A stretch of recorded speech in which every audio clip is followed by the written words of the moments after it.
Have you ever returned home from a visit, closed the door behind you, and felt a wave of exhaustion so profound it was almost a physical weight? You sink into your favorite chair, not with the warm glow of social connection, but with a strange and unsettling depletion, as if you've just run a marathon you never signed up for. You feel more tired, more unsettled, more frayed at the edges than you did before you left. If this experience sounds hauntingly familiar, you are not alone. In our later years, the simple, time-honored act of going visiting can transform from a source of joy into a quiet drain on our most precious resources. This message is for those of you navigating your 60s, 70s, 80s, and beyond. It is for every person who has been gently prodded by well-meaning friends or family to get out more, or who feels a persistent, nagging sense of obligation to make the rounds, even when your body, mind, and spirit are quietly begging you to stay put. If you've ever wrestled with guilt for declining an invitation, or for wanting nothing more than the sanctuary of your own home, it's time to listen. That feeling isn't a sign of weakness or antisocial behavior. It is the deep, intuitive wisdom of a life long lived. Your body and mind are telling you a truth that our fast-paced, hyper-social world often forgets.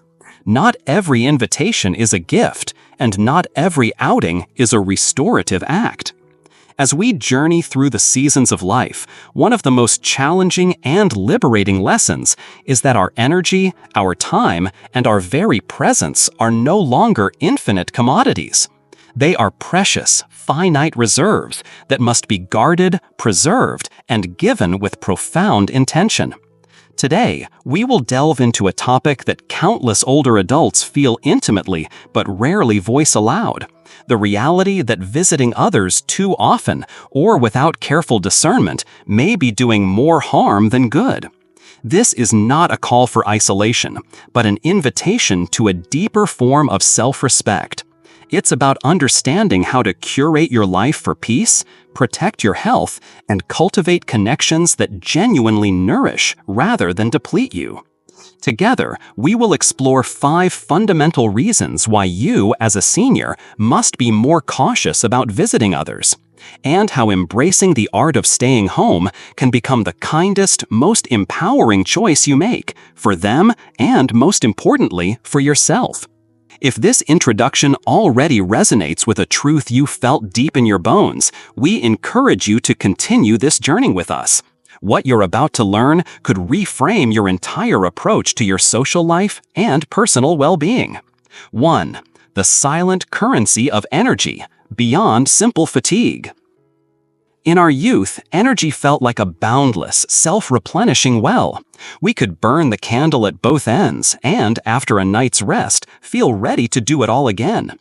As we age, however, the nature of our energy fundamentally changes.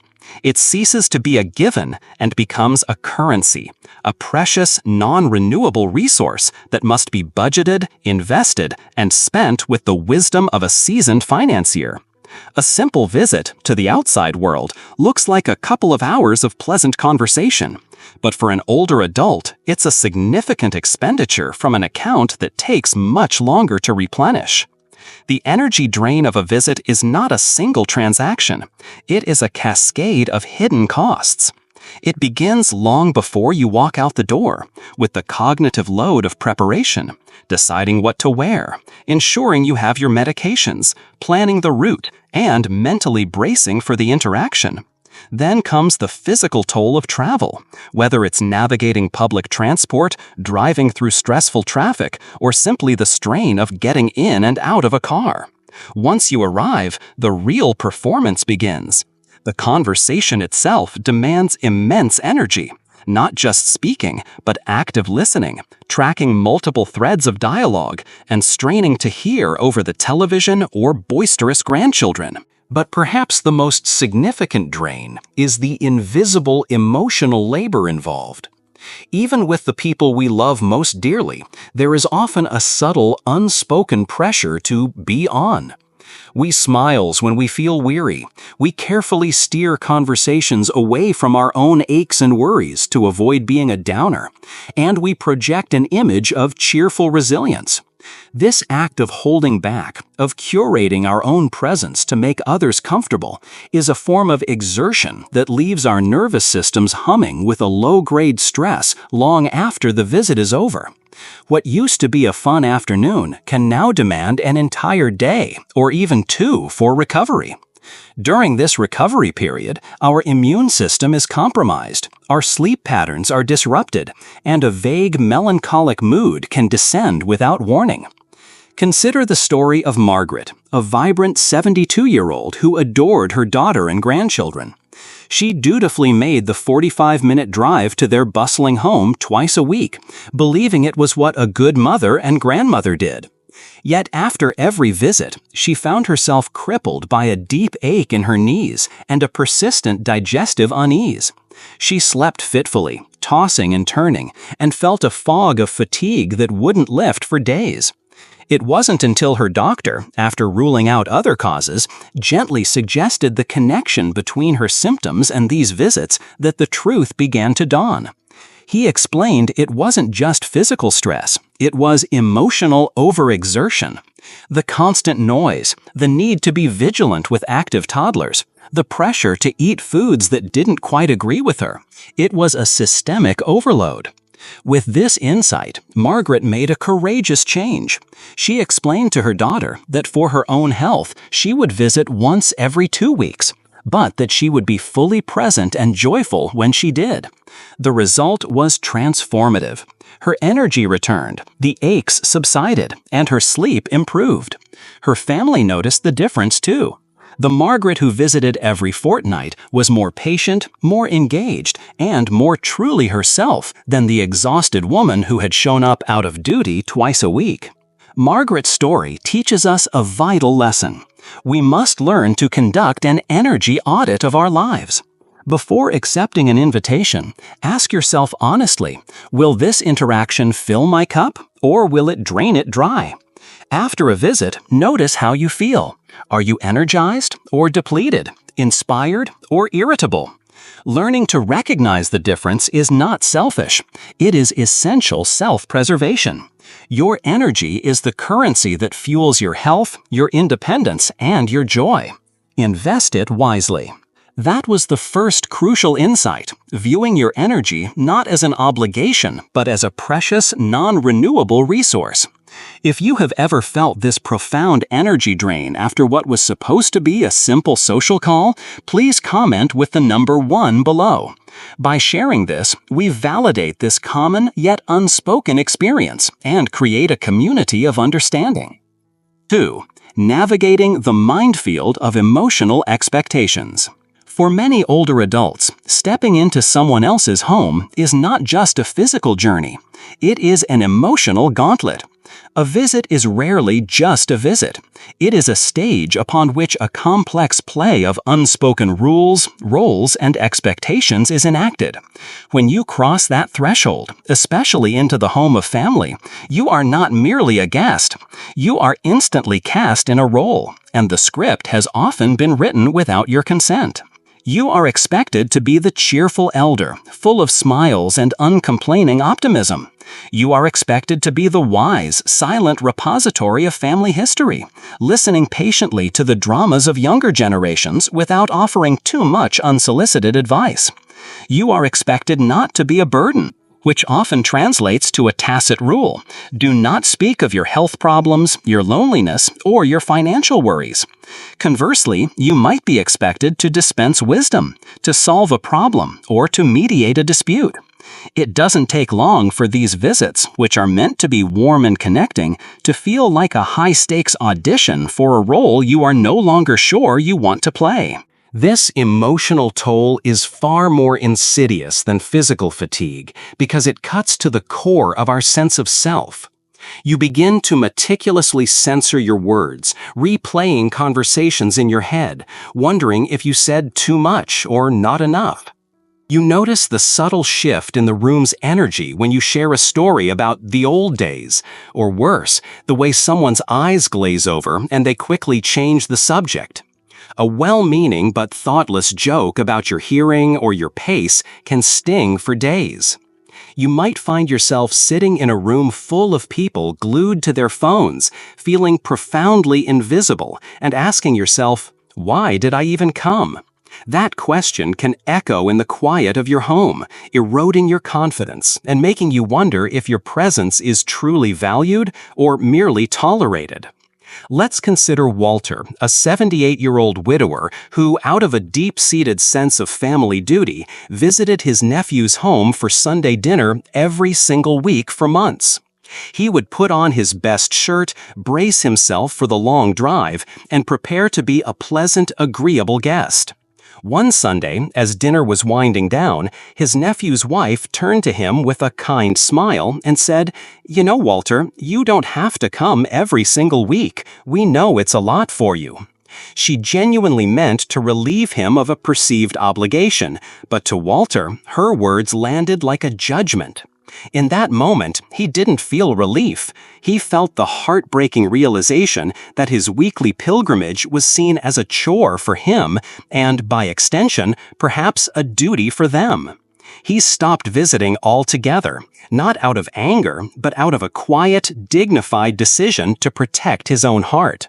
He realized he was showing up more for them than they were for him, and that the emotional cost of that imbalance was too high. When we visit out of duty rather than genuine mutual desire, a toxic cocktail of resentment and sadness begins to brew beneath the surface.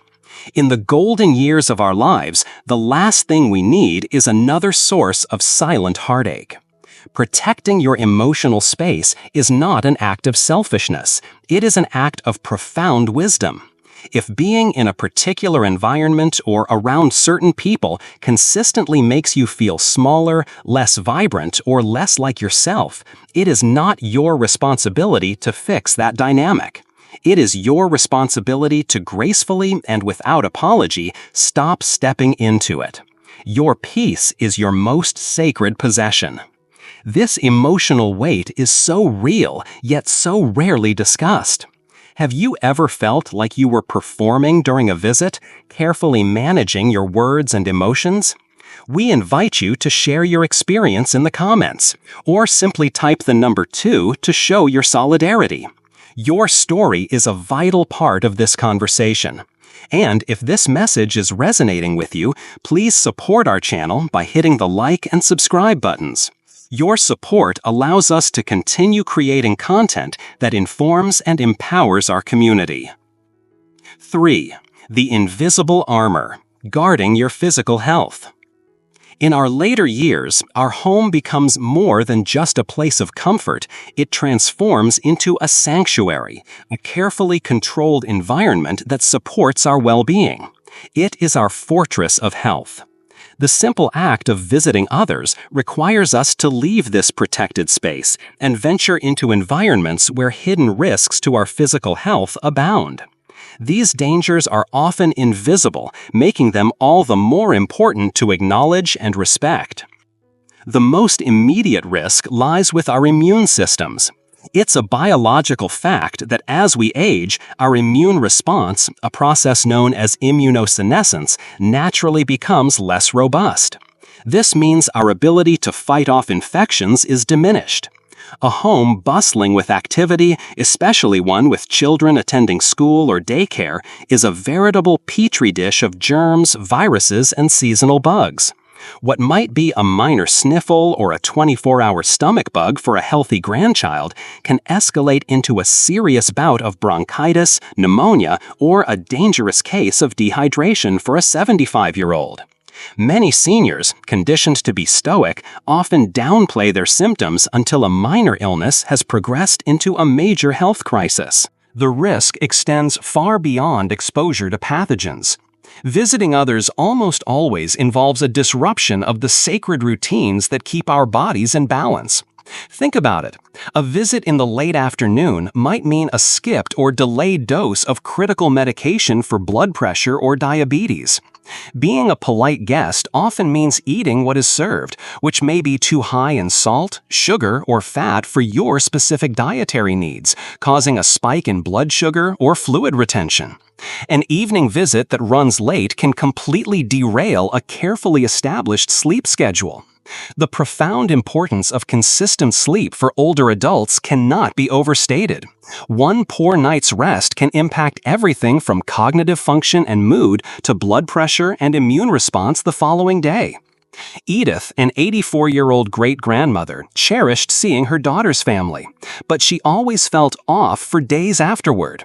One weekend, after a lively family gathering, she contracted a stomach virus that her preschool-aged great-grandson had brought home. For the child, it was a brief illness. For Edith, it led to severe dehydration and a frightening trip to the emergency room. That scare became a turning point. Edith and her daughter established a new, loving boundary. No visits if anyone in either household, no matter how young, is feeling even slightly unwell. It was a difficult rule to implement at first, but it was an act of profound love and wisdom, prioritizing Edith's fragile health above all else. Furthermore, an unfamiliar home presents subtle physical hazards. A comfortable-looking armchair might be too low and difficult to get out of, straining your back and knees. A throw rug could be a tripping hazard. Long periods of sitting can worsen circulation and stiffness. It's not the visit itself that is the enemy. It's the cumulative effect of all these small systemic disruptions. When you consider a visit, you must learn to think like a health and safety officer for your own body. Ask yourself, will this outing truly support my health, or will it chip away at the strength and stability I have worked so hard to maintain? There are, of course, ways to mitigate these risks. Suggesting shorter visits, meeting in a neutral and open space like a quiet park cafe, bringing your own water bottle and healthy snacks, and being upfront about your need to leave by a certain time are all powerful strategies. Proactive communication is key. A simple phone call beforehand, just checking in to make sure everyone is feeling healthy before I come over, is not rude, it's responsible. Protecting your physical health is the bedrock of your independence and quality of life. It is non-negotiable. If you are committed to making your well-being a top priority, let us know by commenting with the number 3 below. Your health is your greatest wealth. 4. The unspoken financial pressure, the high cost of showing love. Have you ever stopped to consider that in our culture, acts of love and connection often come with an unspoken price tag? For older adults, many of whom are living on a fixed income or carefully managing retirement savings, the act of visiting can create a slow, silent drain on financial resources, adding a layer of stress that is rarely acknowledged. This financial pressure is almost never explicit. No one is handing you a bill at the door. Instead, it's a subtle, internal pressure born from a lifetime of habit, pride, and a deep-seated desire to contribute. When we visit younger relatives, especially grandchildren, there's a powerful impulse to arrive with a gift in hand, a small toy, a book, or a favorite treat. When we go out for a meal together, there's a strong pull to be the one to pick up the check, a holdover from our years of the family provider. We might chip in for gas, pick up a bag of groceries for our hosts on the way, or discreetly slip a $20 bill to a grandchild. Individually, these gestures feel small, almost insignificant. They are expressions of love, after all. But when visits are frequent, these small leaks can merge into a steady stream, quietly draining the reservoir of our savings. This financial bleed becomes a source of private worry, a secret anxiety that can gnaw away at our peace of mind. Paul, a 78-year-old retired teacher, illustrates this dilemma perfectly. He adored visiting his niece's family every other weekend. He loved the lively energy of their home, but he also saw their financial struggles. So he made it a habit to bring expensive pastries from the good bakery, often brought toys for the children, and on more than one occasion loaned the money for a bill he knew they couldn't cover. He never expected to be paid back. It was his way of helping, of being useful. It wasn't until his annual meeting with his financial planner that the reality hit him. The planner gently pointed out a pattern. Over the past 2 years, these small gestures had amounted to over $3,000. It was a sum that had noticeably accelerated the depletion of his savings. Paul was stunned. He wasn't trying to buy their love, but he was inadvertently spending himself into a state of financial vulnerability. The psychological trap here is profound. Many older adults tie a significant portion of their self-worth to their ability to be generous and useful.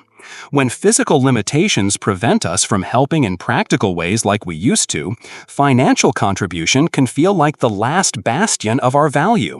We spend to feel needed, to avoid the feeling of being a burden. This is a dangerous equation because it tangles love with cost. When money becomes tight, the fear can emerge that if we can no longer give, we will no longer be as welcome. Breaking this cycle requires a conscious shift in mindset. Your presence, your stories, your wisdom, your focused attention. These are the most valuable gifts you have to offer. You can start by setting a visit budget for yourself and sticking to it. You can shift from monetary gifts to gifts of experience, offering to read a story, teach a skill like baking or knitting, or simply giving your undivided phone-free attention for an hour.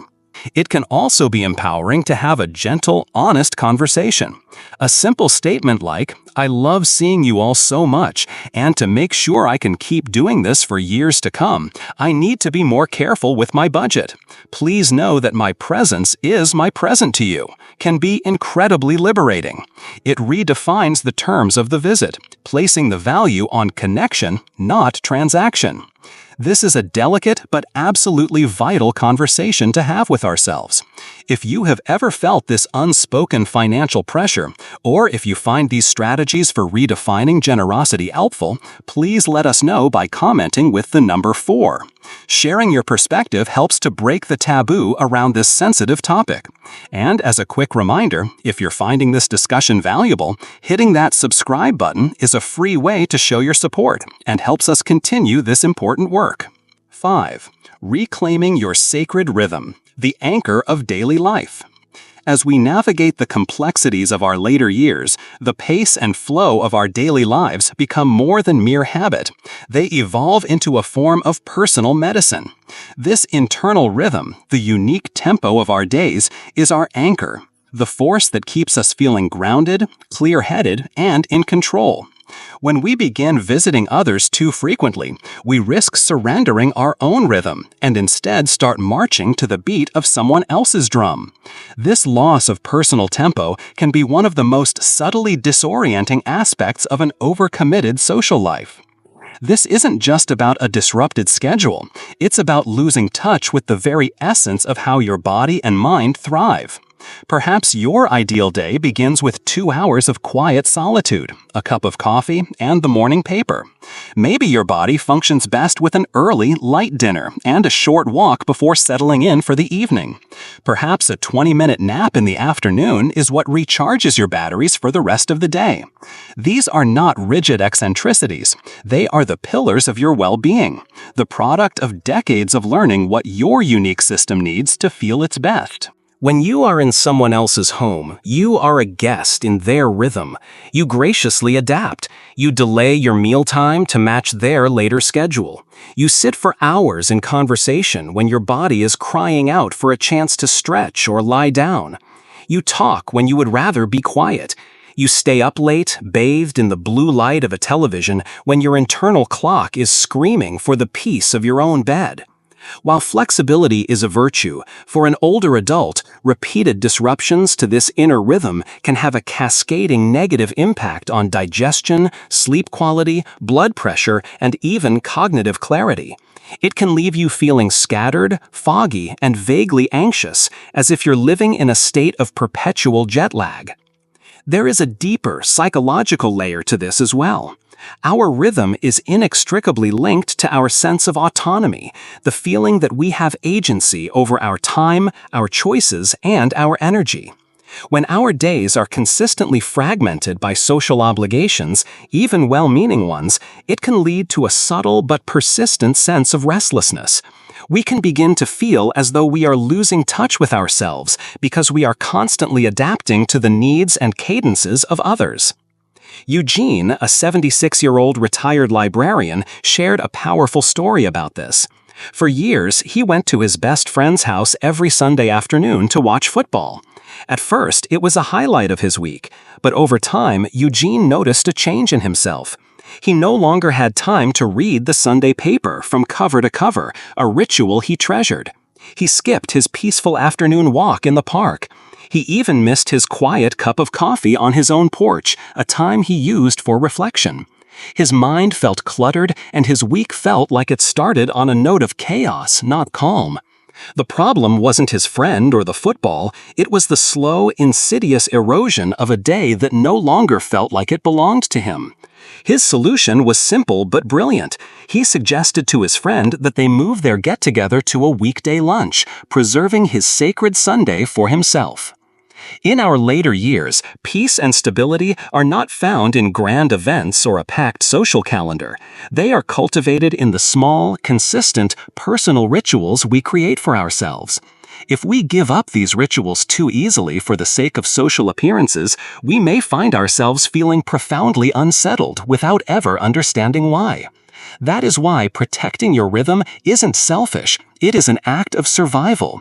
It is your inalienable right to shape your day in a way that nourishes your body, calms your mind, and centers your spirit.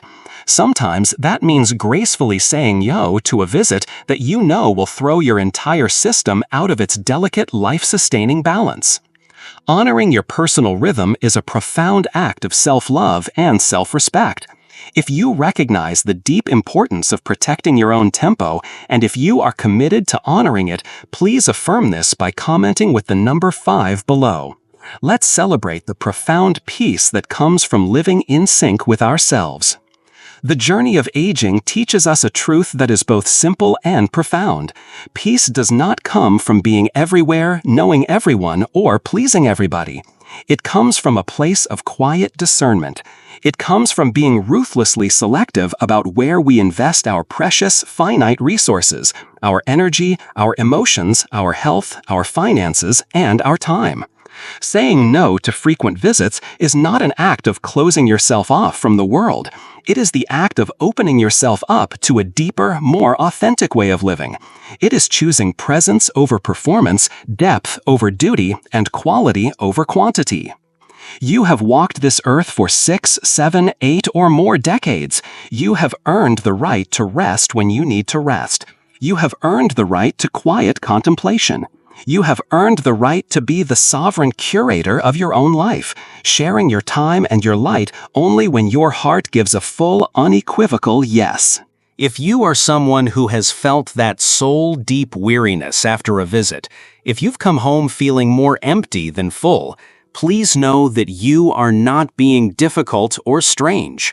You are part of a vast, silent chorus of older adults who carry this quiet fatigue. It stems not from the visit itself, but from the immense internal pressure to show up, stay long, smile wide, and be the person we think others expect us to be. But now is the time to release that pressure. Now is the time to turn your attention inward and listen with profound compassion to the needs of your own body and spirit. Now is the time to build a life that supports your health, honors your rhythm, and grants you the quiet, unshakable joy of being fully and unapologetically yourself, even and especially if that means saying no more often than you say yes. We leave you with a question for reflection. After all of this analysis, what is the single most important lesson you've learned for yourself about protecting your peace?